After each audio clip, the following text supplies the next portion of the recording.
Welcome to the Imperfect Dads Podcast. I'm Justin. And I'm Devin. We believe dads care deeply about their family and kids, but they don't always have a space to discuss what their life looks like.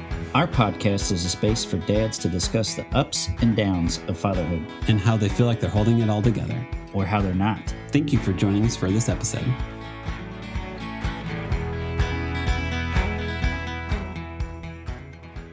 On this episode, we have on Justin with Bible Story Kids. We talked about how we started Bible Story Kids, his time living in South Africa. We talk a lot about our teenage years and how ridiculous we all were as teenagers, how he feels about his sons getting older, and our time in college, and also his work with nonprofits. We really hope you enjoy the episode. So on today's episode, we have Justin from Bible Story Kids. So thank you, Justin, for coming on. I did want to ask, like right off the bat, how did you start this and what led to this? Yeah, it's a long story, but this is a podcast, so yeah, got some time. Yeah, so I am mainly I've been a photographer for like 15 years, 16 years now, and I've always enjoyed having some kind of side hustle or some kind of creative endeavor. Especially because I shoot a lot of weddings, so it's very seasonal. So May through October is insane, and then you have 4 months where it's kind of a little slower. But specifically, I was looking for some kind of business that I could really grow on my own and grow beyond me and that sort of thing. And I was just researching all kinds of stuff. And I came across Amazon FBA, which some people know exactly what that is. A lot of people don't. But basically, if you buy a cell phone case off of Amazon, some random guy like me bought 1,000 of those from China, and then you're kind of buying it from that guy essentially. So he's providing all the inventory, and then so Amazon gets their cut, you get a cut, and then of course you have to pay for the cases. Yeah. But so this guy was explaining how all this stuff works, and he's just pulling up random things, and then I saw bath bombs. I was like, oh my! I was like, people are selling 20,000 things of bath bombs a month. I was like, that's crazy. And then I was like, I've never used a bath bomb in my life, but and then I seen that I was like, oh, that's kind of cool and different, and it didn't seem like a lot of people were doing it. And then I saw something that had toys inside, and my wheels started to turn. I was like, how cool would it be if there was a story that went along with the toy inside the bath bomb? And then that'd even be cooler if there was a Bible story. And so when that happened, I just kind of felt like the Spirit be like, yes, do this thing. Yeah. And so that set me down a path. So I did the bath bomb thing for 2 years. It went really well, but bath bombs are a nightmare. It's just they're heavy, they're breakable, so shipping and stuff is crazy. You can only do certain toys in there because they're basically inside a plastic ball inside the bath bomb. Yeah. So I had these little eraser toys, and they get all scrunched up. Mm-hmm. Then you got kids crying because their turtle looks like, I don't know, a melted mess. And so I've recently switched to it's more of an Advent style punch box. So there's a toy, and you you match the story number to the box number, and then when you pull a little tab open, and the toy's inside that. Oh, cool. And then it's expanded into so I wrote songs for each of the Bible stories, and they're all narrated by this guy. This is Bubby. Oh, sweet. Yeah, so Bubby the Bear, he tells all the stories. So he'll do an introduction and then goes into a traditional Bible story, and then does a conclusion that has some kind of moral or life lesson that's connected to the toy and the Bible story. Cool. And so the toy kind of serves as a memory device. So the idea is that every time the kid sees a toy, for instance, the first story is all about creation, and we have a ladybug, and Bubby says, so did you know that there's actually over 5,000 different types of ladybugs? Which is kind of crazy. I've learned all these weird animal facts. Nice. Yeah. And so Bubby says, if God wanted you to be like everybody else, he would have made one type of ladybug, but he wants you to embrace who he designed you to be. So every time you see a ladybug, remember you're created on purpose and for a purpose. Cool. So the idea is that when they see the toy, they think of that, and also if they see a ladybug in real life. Oh, cool. Yeah. And then it kind of evolved to, so I wrote songs for each of the stories, and then I created a show. So that's where we're at now. So that's kind of, yeah. Are you a one-man show, or do you have producers or writers or? Yeah, so I do everything except the video. I have a good friend named Josh Curd. His business is Little Josh Productions, but he helps me out. That's cool. totally for free. Just like he just believes in kind of nice. what I'm doing and stuff like that. He's just a really good guy. But yeah, so he helped me shoot the videos and did the editing and stuff like that. That's pretty cool. Nice. Yeah. It's nice to have friends that can help you out like that, for sure. Yeah, definitely. Well, Justin, that's awesome, man. And how many kids do you have? So I have 3 boys, 13, 10, and 3. Oh, wow. Okay. Wait a second. That's a gap. Yeah. I know. Was that an Yeah, oopsie gap or was that a planned gap? So we got the oopsie done on the front end. Ah, Yeah. And then this one, it just took my wife's. I was like really happy with 2, just because, especially at this age, is like you can start to travel and do camping and stuff like that pretty easily. And I didn't want to go back into diapers, but my wife convinced me. So I tell people this is not how she sounds, but I'm like, if she's on her deathbed, she'd be like, I had that. This is not her voice. This is a bad impression.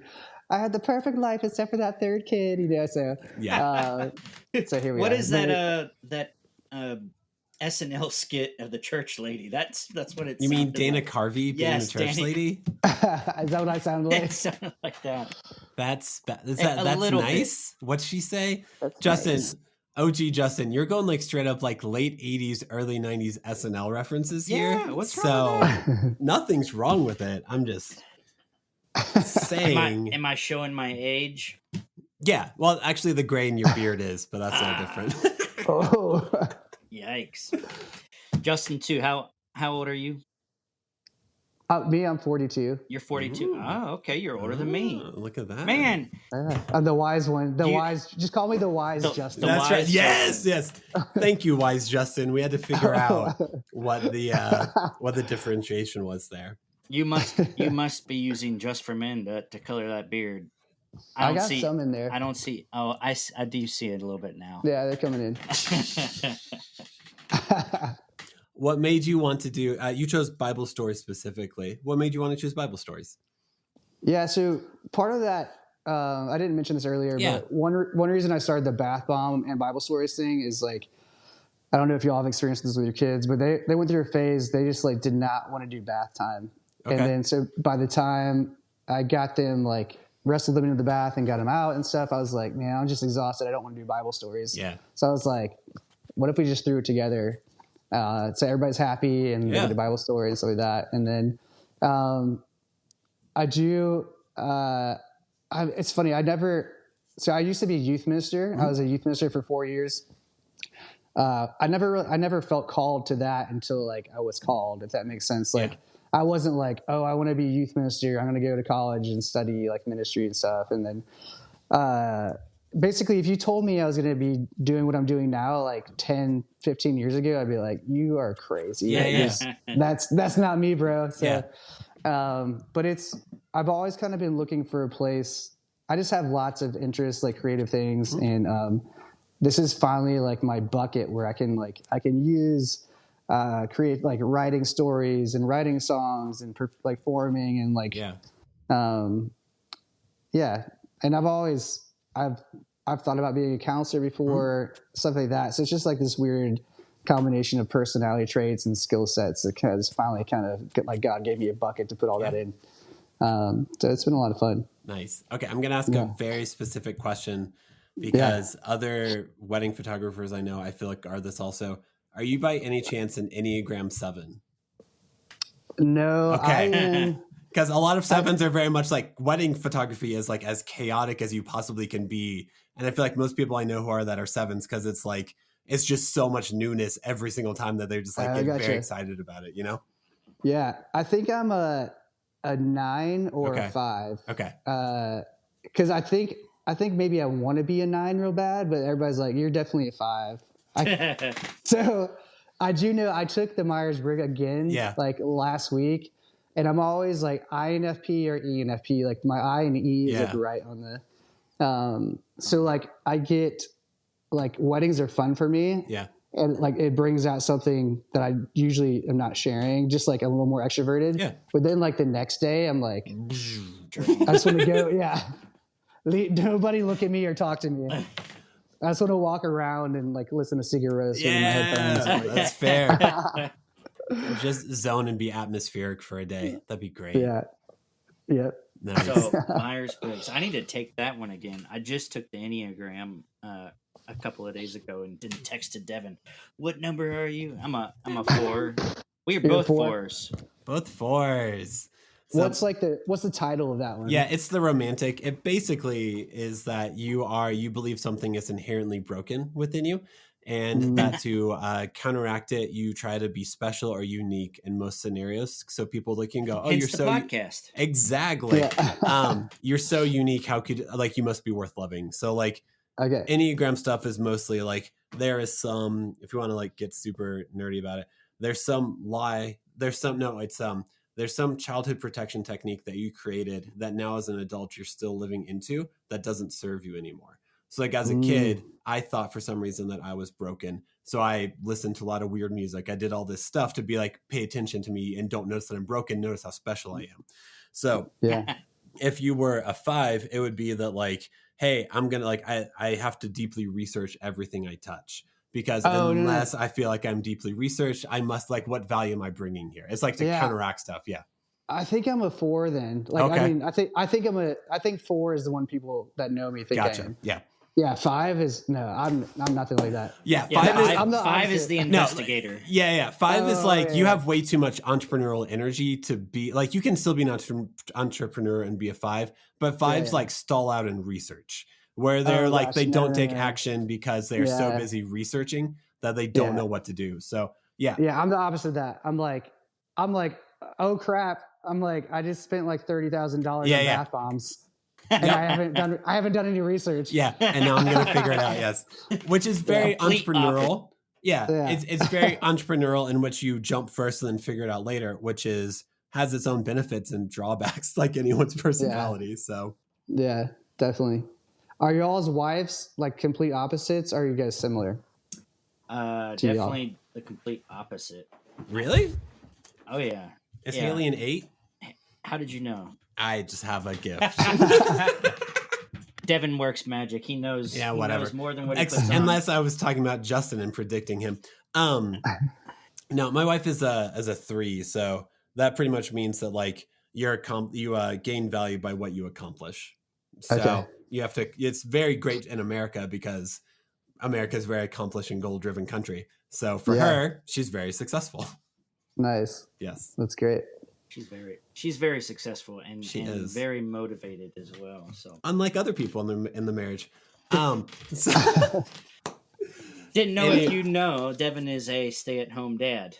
So I picked that up on one of the podcasts. Yeah, he's got the dream job. Yeah, when the kids are sick, I'm the one who takes care of it. That's basically what it is. Yeah. So I'm very jealous, and I wish I could just be a stay-at-home dad as well. So I'm living vicariously through Devin. Yeah. There you go. Other Justin 2, wise Justin. How'd you end up in Nashville? So I have an older brother named Aaron that he'd be great on the podcast too. He's a songwriter, dad here in Nashville. But we moved overseas like right before his senior year of high school, and he'd already kind of decided what college he's going to go to. So he knew he was going to go to Lipscomb. Okay. And then when I graduated, 3-4 years later, or whatever, I narrowed it down to a few, but I ended up in Nashville too. Sweet. So that was 2001. And then, so been here ever since. Nice. Where did you, before you moved overseas, where did you live or where were you from? Yeah. So mainly St. Louis is where I grew up. Cool. And where at overseas did you go? South Africa. Oh, okay. Yeah, so my dad worked for AT&T, and they're like, "Hey, we can." Did you guys think I was a missionary kid? Yeah, possibly. Yeah. Yeah. No, I mean, yeah. That's what everybody assumes. Why else did you move to Africa? But yeah, so he worked for AT&T, and they're like, "Hey, we can move to Texas or South Africa." And for whatever reason, at the time I was like, "I don't want to go to Texas." Not that it was like my decision. But you were the casting vote. Yeah.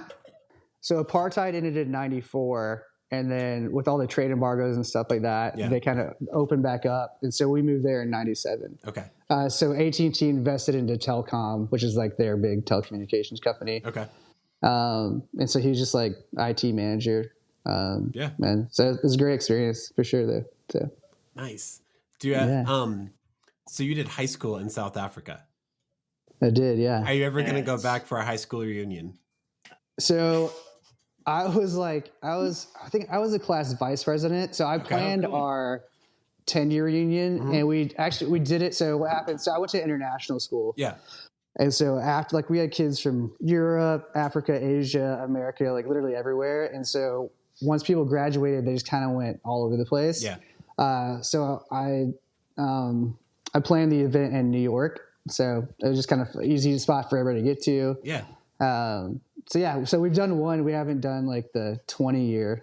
Dude, I can have a 20-year. That's Yeah, crazy. Yeah. I'm so can. old. Yeah. Sorry. No, it's listen, I was born in 87, so I'm not that much younger than you, but like Yeah. it is still trippy to like look up and be like, oh yeah, I graduated high school in, Yeah. oh gosh, that was a while ago. Yeah. That shouldn't be that long ago. Oh no, it's not long ago. Yeah. Okay. The 20 All right. the 20-year high school reunion and then turning 40. Those two things just make me feel incredibly old. Yeah. Yeah. I only feel old after I play basketball because like everything you go. hurts. I'm like, That's this true. why? Yep. What's changed? I feel the same mentally. It's just, You but are. everything hurts. Yeah. That's why you just do the defensive center route and just do this. Just There you go. stand up. Is that what Yeah. you did, Devin? No, I would never. Tall and Yeah, lanky. exactly. Just tall and lanky and just stand there and get in the way. That's There what you that's go. what you do. So It's a solid move. But yeah, it works. Not really. so Justin, back to South Africa. Yeah. I'm curious about that. How was the culture completely different than here in the States? So I mean, yeah, the culture was totally different. And this is forever ago. So like Yeah. there's no like social media or Oh, like yeah. people don't know really what's going on in other countries at all. Yeah. So because I feel like now my brother was actually talking about this. He's like, because this is even with Arkansas. Like, so my family's from Arkansas, and we would go to Arkansas as kids, and like the girls would look totally different, like different clothes, makeup, hair, everything. But now he's like, everybody kind of looks the same no matter where you go, and I think the internet's changed that. But to answer your question, yeah, totally different culture. When I lived there, it was statistically Johannesburg was statistically the most dangerous city in the world by crime rates. So that was kind of weird. Like, so I couldn't just like go wherever I wanted all the time and stuff. Yeah. So that part was kind of hard because I was in my mind is like, I'm going to turn 16. I'll be driving around St. Louis, whatever. Yeah. Living my best life. And it's like, sorry, can't drive till you're 18 over here. Yeah. Oh, really? Yeah, but you can gamble and drink alcohol. So there's At what trade-offs, but 18. But over there, it's kind of dangerous because if you look close to 18, like they won't card you and that sort of thing. So, which is, yeah. Interesting. But, yeah, not the best. It wasn't the best setup for me, Yeah. but changed my ways and Yeah. happy to be here on the podcast with you guys Yeah, there you today go. because of it. No, I mean, listen, I grew up in the Midwest also. I'm from Evansville, so not too Okay. far from St. Louis. Yeah. Justin grew up like in Northern Kentucky. And I think we both are probably terrified of like we know what we were like whenever we were high schoolers and how yeah. desperate to do dumb stuff we were. So especially you having 3 boys, do you have any worries about that of like, all right, they're about to be 16. Are you terrified yet? Or are you hopeful? What's your energy with that? I think when my youngest is 16, I'll be terrified. Okay. My oldest, he's like, I'm not worried at all. Okay. He's just like, I don't want to say he's a rule follower because that sounds lame, but he's just like kind of a straight shooter. Like my middle son, he'll probably be too busy playing sports to like care about anything else. And then my youngest son, I don't know. Yeah. He's just like, he's Just his a own mystery. person. He's got a lot of personality. So we'll see how it goes. But I think more just like driving when they start driving, just because everybody else can be so wild and crazy on the streets. But yeah. Devin, I was gonna say, what are you more afraid of, Joshua, uh, as a teenager, or the girls? So, Justin, I have two girls and a son, and the two Okay. girls are 23 months apart. So, at some Oh, point wow. in time, I will have like a 16-year-old and a 14-year-old Yeah. in my house. And Oh, that wow. I am a teenage boy. I am not worried about like at all Yeah. because it's just like I can predict what stupid stuff he will do. Yeah. I Right. the mind games and the walking into a room and making eye contact and it being a fight for the next week, that Yeah. I'm not prepared for. Yeah. Also, Justin, whenever your youngest son goes to high school, that would mean that's like your third iteration of high school to figure out. Because you would have Oh, like, yeah. what was high school like for you? Oh, I know what that was yeah. like. What was high school like for the two older boys? I know what that's like. And then by the time the third one comes around, I'm sure you'll just be like, just I'm gonna turn GPS on your phone and just don't turn it Yeah. off. That's all I Yeah. ask. My oldest son, he asked me a few weeks ago. He's like, "Hey, what was like the hardest time of your life?" I was like, "Oh, that's a great yeah. question." But I was like, I mean, you mean like age-wise or school, like your school at school, or Yeah. just like life in general? And he was just like, more like school stuff. And I said, well, first of all, I was like middle school. I was like, Yeah. I was like, your body's changing all those hormones. I was like, and it's just like weird because like you kind of you're learning who you are, but you don't know who you are yet. Yeah. But I also said, I was like, but you have it pretty lucky. I was like, he's like, well, what do you mean? And I was like, well, they go to like a really sweet Christian school. It's like small. He has like maybe 10 people in his class. Oh yeah. 10 or 12. And I was like, I went to like a big public middle school in St. Louis where there's like, there's a hierarchy. Yeah. And they're like, well, where did you fall? I was like, well, I wasn't the popular guy, but I wasn't like not popular. So I was like friends with some of the popular kids, but not like the cool. And so I was like safe. So I didn't get bullied. Yeah. But I also wasn't like, nobody really cared. In my eyes, at least. It's funny because it's like I wasn't noteworthy, and that was great and awful all at the same time. Right. Exactly. Dude, I would definitely say middle school was much harder than high school. Like I also like, I think in middle school, I think I grew a foot in like over the course of like three years. So like I feel like and a lot of pain. No, just more like I was in sixth grade. I was like 5'4", 5'5", and like chubby. And then by the time I left in like eighth grade, I was like 6'1" or something like that. Like So like my poor parents trying to buy clothes for me, and like I'm already a weird kid in general. So like, and then you had the physical link. What are you talking about? Then you add the physical lankiness to it also. And it's just like, oh, dude, I'm so like, I feel like I look at any picture back then and I'm like, this is why I listen to a lot of sad music. I get it. You just didn't know. You didn't know where you fit. Same for me. Middle school was horrible. I had jacked up teeth, so I had to get braces on them. My teeth were horrible. I never would have guessed that. Your braces did a really good job. Yeah, they did. But and then I thought those are not veneers. They're not veneers. No, like legitimately, as someone who worked at a dentist's office for a while, you're like, well done, yeah.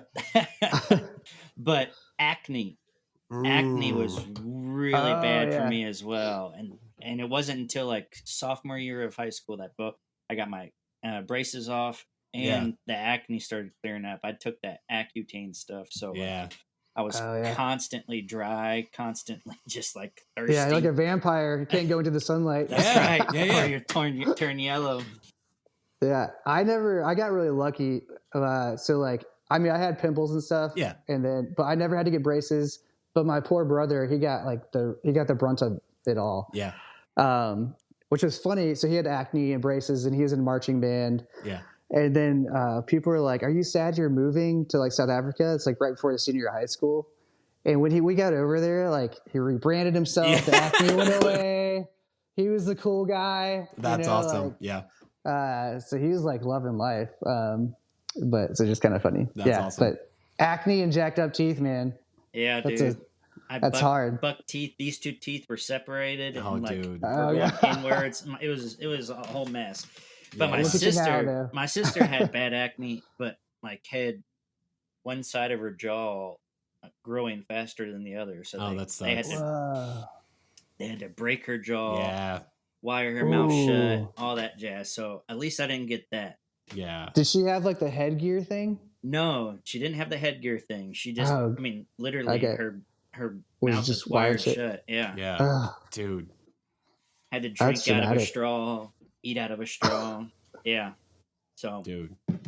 yeah, hopefully my kids don't have that. I don't know if, Devin, you should know this. You worked at a dentist's office. Yeah, I mean, it's not Our until teeth like, I mean, Holly just got like my oldest is Holly, she's 9, and she just got an expander put in. So like, it's like around 9 or 10, in which like a dentist will look at your kid long enough to be like, hey, all those baby teeth have fallen out. The adult teeth are growing in. Like, Mhm. here are the problems. Here's the potential things we'll need to solve later. Let's go ahead and solve it now. So, yeah. So she has an expander. Devin, did you have any braces or acne?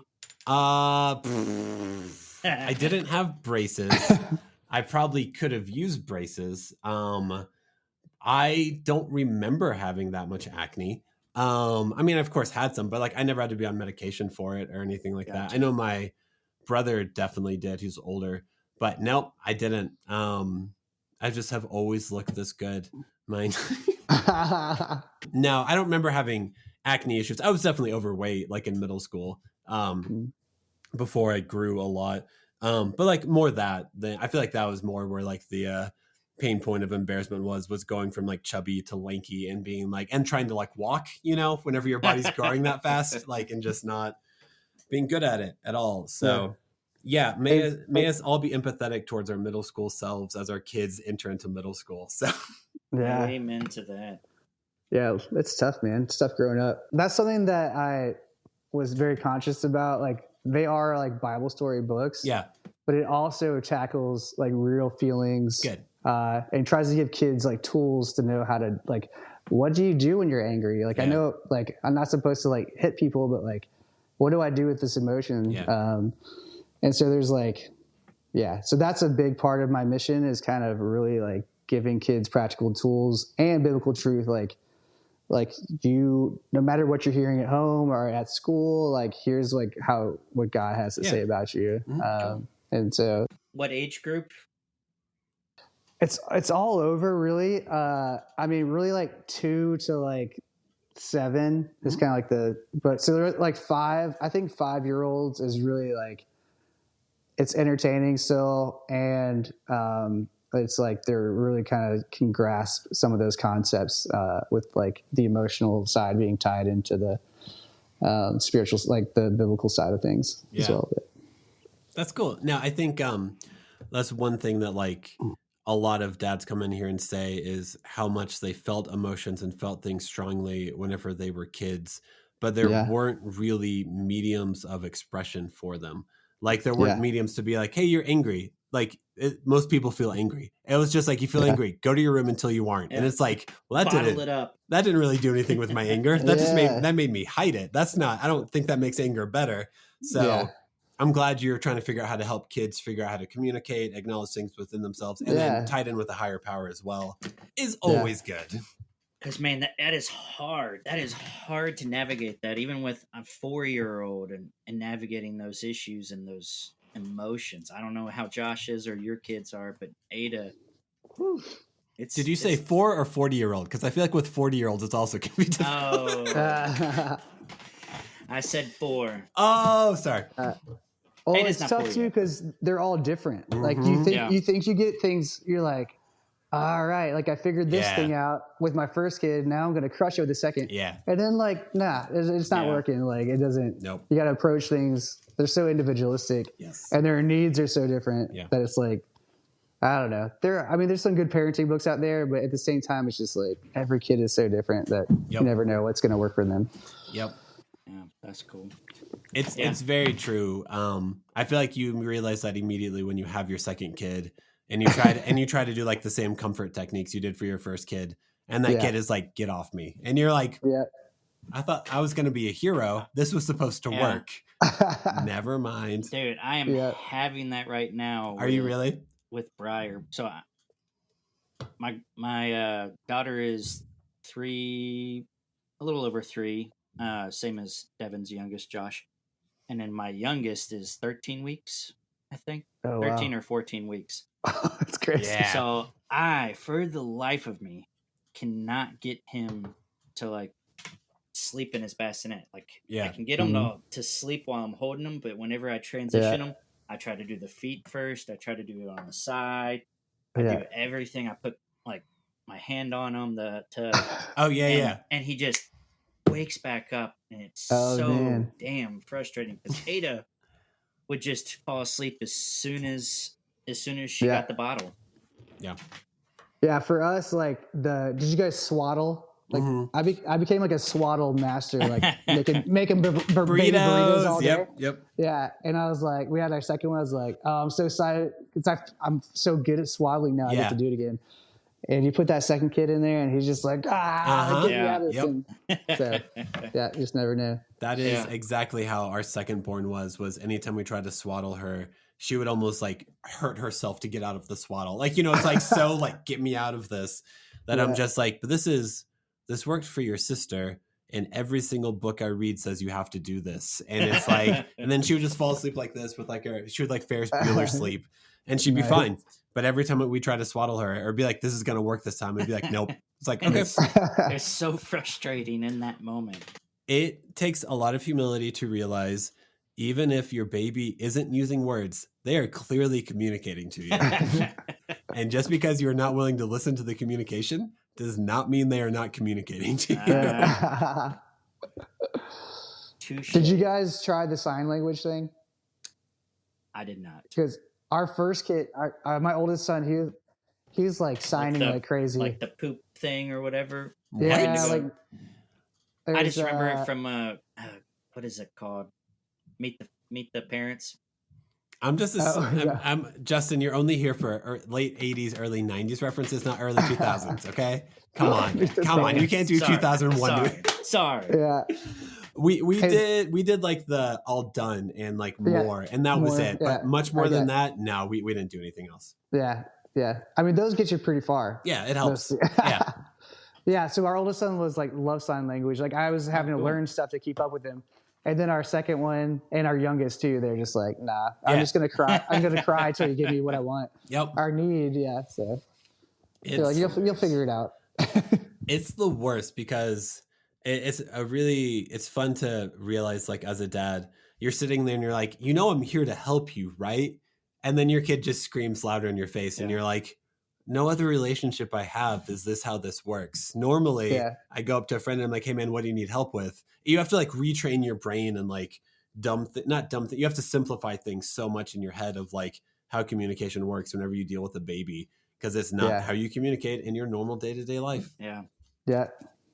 And sometimes they're just angry. Yeah, like, pretty much.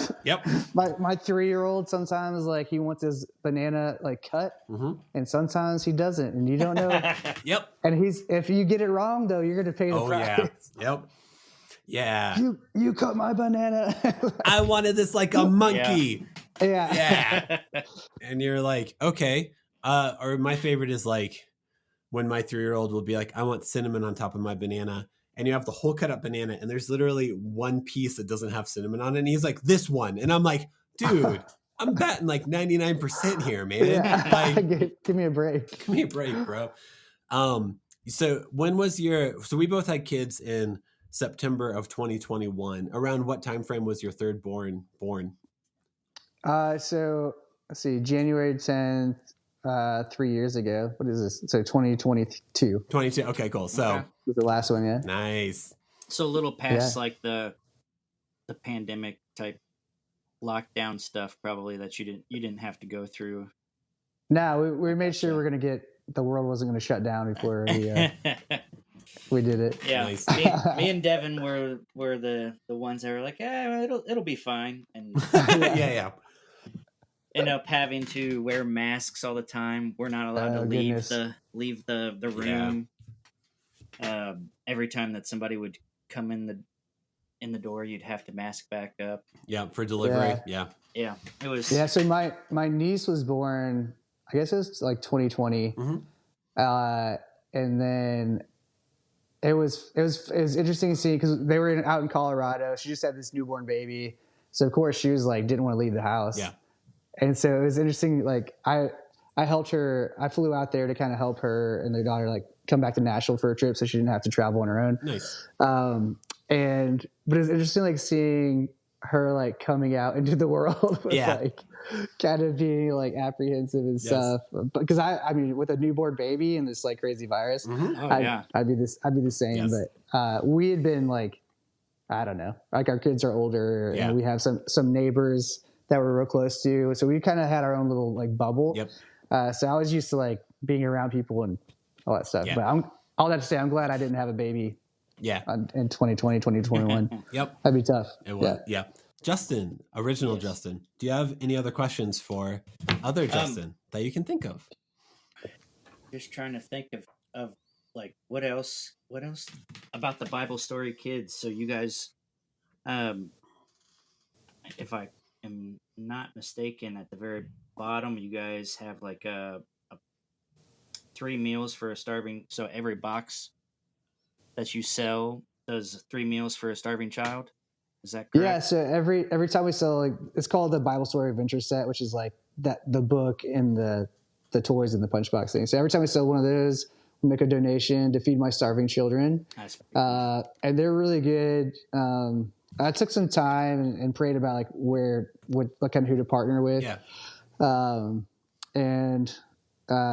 Just like thought how cool it'd be if like we could feed starving children as like feeding them food as we're like also feeding them like the word of God. So, and then also like if you go, there's websites where you can like look at nonprofits like ratings, basically how much they actually give, and theirs is like it's like A+. It's just like crazy. So when you're like giving them money for food, it's actually getting turned into food. Yeah, that's pretty. And cool. So how did you pick that one in particular? Yeah, so I mean, the main thing I was just like, I wanted to do something with kids, obviously, just because with the brand, I thought it'd be fun and to have that connection. And so, and kind of that thought, like, hey, let's literally feed children every way possible. And then just between that, and then just looking at which one, like I said, had the best ratings and where the money would go the farthest, and also have like a practical, like tangible, like result. Yeah. So that's how I kind of ended up with that one. That's awesome. Yeah. You went to Lipscomb, right? I did. Yeah. Yeah. Did they? I feel like Lipscomb has pretty good like programs for like supporting people in need, like with water and stuff. Like Lipscomb has a lot of like nonprofit needs. Did you ever think about partnering with anything with Lipscomb with anything like that? Not at this point, but yeah, they do some really cool stuff. Especially like even like their engineering program. Like they'll go down and do wells, or they'll go build bridges. Let's see, my wife's uncle, John Elrod, he's over there. Yeah, he's up in that department too. Cool. But he's just an awesome guy. But yeah, it's a great university. Yeah, it's changed a lot since I went there in 2001. And it's changed in a lot of good ways. Yes. So it's been fun to see it grow. Yeah, my degree is worth a lot more now than it. Not that I use it, but. What'd you study? What's your undergrad in?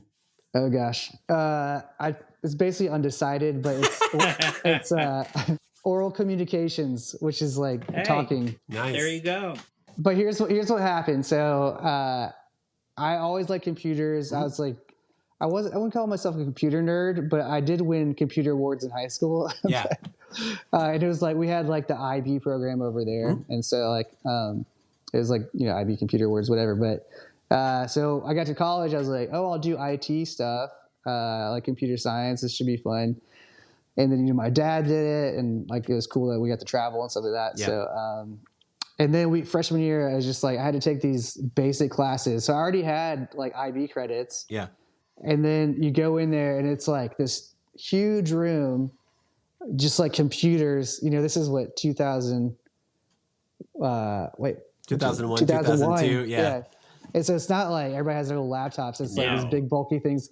And it's just like the fluorescent lights are half on, half off. Yeah. And there's this guy just like on a PowerPoint. And I was just like, I started getting C's in these classes because I already knew this stuff. But I was just like, I can't take this and part of that's just like ADD, like personality stuff. But I was just like, my skin was crawling. Yeah. So then I switched to, what did I switch to next? Mass communications. Sure. Don't ask me why. I wasn't like, I didn't really, this is kind of funny. I didn't really understand why I was at college. Like people were like, you know, you go to college so you can like figure out what you want to do and like get a degree and go do that thing. And for me, it was just kind of like the next thing to do. And so I was just like, so eventually I went for mass comm, didn't know why. Then I was like, I guess I'll do PR. Didn't know why. And then my dad was like, hey, it'd be great if you graduate and don't forget I'm paying for all this. Yeah. So I was like, because Lipscomb is yes. not cheap. It's pretty expensive. So when I started going there, it was like 14 grand. When I graduated, it was 18 grand. Okay. Now it's like 45 or something insane. Yeah, it's pretty wild. That's crazy. So you graduated in 4 years? Help your dad out? Yeah. Okay. I was like, my brother got like 6 years. That's why you only got 4. I know, right? Yeah, thanks, Aaron. Thanks, Aaron. It was very anticlimactic because like I had to get, like I basically had 2 credits left. So over the summer, I took like a film, like we just basically went into a room in the summer, like a dark room and watched movies. Yeah. And then my last class of college was over the summer and it was like a golf class. So we just go to the driving range. Nice. And like hit golf balls. Yeah. Devin, did you ever take summer classes? Because I did, and it was such cake. It was such a cake work, and it sounds exactly like the. No, you didn't have the exact. No, I was a conference assistant, so I did stats classes. I did my like math classes, so I had like stats at like 7:30 a.m. So I would go, and it was like a 4-week class, Monday through Friday, every single day. So I did stats from that, and then I would go work a desk and work on all my homework stuff, and then I would go to a friend's house and play Axis and Allies. Which, if have you ever played Axis and Allies? No. Okay, so take Risk and make it more complicated, and that's basically. So it's like you're either an Axis or an Allies, and you're it's like 7 countries, and you're one of the countries, and every turn has like 7 moves to it. So like one person's turn takes about 45 minutes. So it was either playing foosball or playing Axis and Allies after being kind of numb for most of the day from going to stats classes and then working at a desk in which you just sit there and stare at a wall, and then someone comes up and is like, can I get my mail? And you're like, yeah, sure, it's over here. And then you go back to sitting there. Did you guys watch Parks and Rec? Did you ever see Tones of Dunshire? Yes. Like yes. Created? Yep. That's what it sounds like to me. Yeah. That's fair. It's interesting to me that you could do that stats class and then have the mental capacity to play a game like that. You're assuming I was sober while I played this game. Yeah, that would change it. That changes a little bit. Being from the Midwest, I do think Parks and Rec hits differently because like I'm from Southern Indiana. So a lot of their references are like, oh no, this is like the child obesity. Oh yeah. No, like it is spot on. Little Sebastian, we used to in Evansville, there's an elephant that everyone was obsessed with named Bunny. And I always wondered if they've researched Bunny so they could then find out about Little Sebastian. Lots of Indian burial grounds, all that. Like there's just a lot of my favorite, this is a Parks and Rec side tangent, sorry. My favorite joke that you would only get if you're from the Midwest is that Jerry owns a house in Muncie, Indiana. That is where his that's like where his vacation house is. Muncie, Indiana is like there's Ball State and there's nothing else. It'd be like if you were like, I'm gonna go vacation in like Antioch, it'd be like somewhere like that where it's like that's not. I would normally go somewhere with like a lake or something like that, but like if you like it, man, that's great. Yeah, that's my favorite deep cut Midwest joke from that show. Jerry had it figured out, man. I don't know what his secret was, but beautiful wife and family that loved him.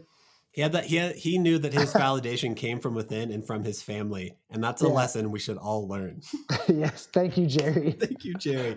Terry, Larry, Gary. I was not a big Parks and Rec fan. Who is? He was the older, kind of overweight guy who they made fun of constantly and never did anything right. Yeah. Okay. Like he always took the blame. Yes. No matter what. It's like, oh gosh, guys, I'm so sorry. Yeah. So Justin, how we end all of our episodes is we ask every guest the same 5 questions. So once Justin has it pulled up, he will ask Justin the 5 Justin questions. All right. So dumb. The wiser Justin. The wiser Justin. Did you have any backup names for your kids? Did I have any backup names? No, not really. Really? Yeah, so like my wife kind of named the first 2. So our oldest son, so his name is Gray, and my wife had a crush on this guy named Gray, but she was like in 3rd grade, so it's fine. Noble is our middle son, and she heard that she knew a guy from college named Noble, and just always loved that name. And then Gabriel is our youngest, and I chose that one. Okay. So, Gotcha. yeah. And then we tend to use like family names for middle names. Yeah. So Okay. I kind of just Nice. yeah. Well done. Next question. Do you have a favorite TV dad? You could also do like movie or book as well. For some reason, Chuck Norris is popping in my head. I'm just like, That's get out awesome. of my get out of my Texas. head, Chuck Norris. Texas Walker Ranger. Yeah, I don't think he ever had kids in anything I've ever seen. Man, I'm totally bombing on this one. I need to watch more TV. No, you're There's- good. No, that's probably a good there's thing. there's no like good dads that are like coming to mind. You know, it's just like What was that besides Chuck Norris? Who is, regardless if they are good? I didn't say who's a good TV dad. I said who's your favorite TV dad. So you know who I'll say? I'll say Phil from Modern Family. yeah, There Phil you go. Dunphy. Yeah, Yep. yeah, Yep. easy. He Yeah. is surprisingly. Honestly, so many people say him on this podcast that Oh, really? that I've actually like gone back and rewatched clips, and I'm like, he Yeah. is like he is a very good TV dad. Yeah, he's like kind of aloof, but Yeah. also gets stuff done. He's got a really good heart, Yeah. but he always seems to kind of mess things Just up on accident. such a dork at all times. Yeah. So Yeah, So pretty much all dads. yeah, and he represents us well. yeah. All right. Next question. Do you have a least favorite kids show or movie? The only thing that comes to my oldest boy, sometimes they'll like turn on YouTube and they're Yeah. watching. Oh, what's his name? It's like a video game guy that plays Minecraft and has like perfect hair. Devin plays. Anyways, we're always like, turn that off. Yeah. So Like They're- they're they're not supposed to be watching watching somebody YouTube anyways play a on the game? show. Yeah, I'm just like, that is like the lowest form of, I don't know, of existence. Yeah. Watching another person Yeah. play a video game. Yep. The whole But, format of Twitch, I genuinely am like, I don't understand how this Yeah. is $1 million industry like at all. Yeah, it is. It's interesting, just like with esports incoming. I think it is like going to be a big part of the future. Yep. Which is like they're giving kids scholarships to universities Are now. you serious? oh yeah. Yeah, you can get esports scholarships, so it's coming. I knew like arenas were more becoming dedicated to esports and esports events. I didn't know that Yeah, colleges were now also giving out scholarships for esports teams. yeah, it's wild. Man. Yeah, so it's hard to weird- like weird. justify, because we give our boys, I don't know how y'all do screen time, Yeah. but like if it's winter, like we'll be a little more lenient. Yeah. But like today it was like 60 degrees, Yeah. so we don't do screens during the week, but they get an hour of screen time, like video game time, and then they can run we have like a loop kind of in our neighborhood, Mm-hmm. so they get 15 minutes for every mile, so they can get like 2 hours. So I'm like, because easier, like you can be like, oh, video games rot your brain. Like you could be learning French or like Mm-hmm. Yeah. learning how to build like a car motor, an engine. But he's like, you can get scholarships, and I could start a YouTube channel and make all this Yeah. money like these guys are doing. So now it's like, yeah. So with the evolution of it, it's kind of like, well, there is a career path. There is. Yeah. It's the way. But- No, it's like all your normal arguments are now gone. It's like, Yeah. oh, you can't do that because you can't do blah, blah, blah, blah, blah, blah, blah. And it's like, hey, this person makes this much money a month from reviewing this stuff online and they don't pay for any of the products they review. And you're like, no.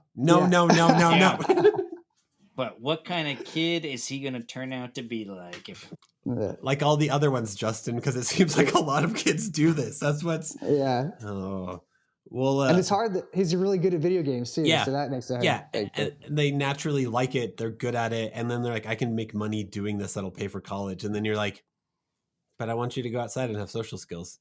Yeah. Do that Exactly. instead. What's your favorite kids' toy or activity? Like thing you like to do with your son specifically? I love to go kayaking, and so doing that. If not, then we like board games. Yeah. We've been playing a lot of Sorry recently. Nice. So yeah, like this time of year board games. That I know I'll give you 3 answers. The last one is just like having a fire. Like we love having a fire. It's just out in our back patio, which is always fun. Yeah. There is something almost like primal about it, where you just stare at a fire and you're like, oh. Yeah, it just feels good. It just feels nice. Feels right. It's something you can't explain, but you stare at a fire and you're like, things aren't so bad. Yeah. All right. Next question. I'm going to switch it up just a little bit. Best parenting advice you ever received?